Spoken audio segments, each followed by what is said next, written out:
కీర్తనలు 149 అధ్యాయం. యెహోవాను స్తుతించుడి. యెహోవాకు క్రొత్త కీర్తన పాడుడి.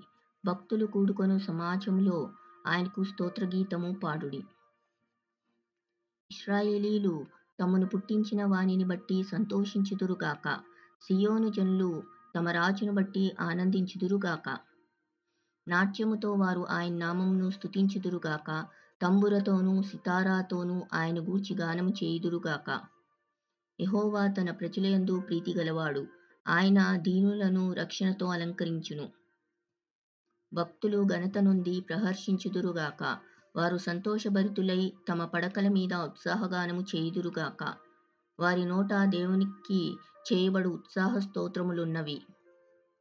అన్యజనులకు ప్రతిదండన చేయుటకును, ప్రజలను శిక్షించుటకును, గొలుసులతో వారి రాజులను, ఇనుప సంకెళ్లతో వారి గనులను బంధించుటకును, విధింపబడిన తీర్పు వారి మీద నడుపుటకును వారి చేతిలో రెండంచుల గల ఖడ్గమున్నది. ఆయన భక్తులందరికీ ఘనత ఇదే.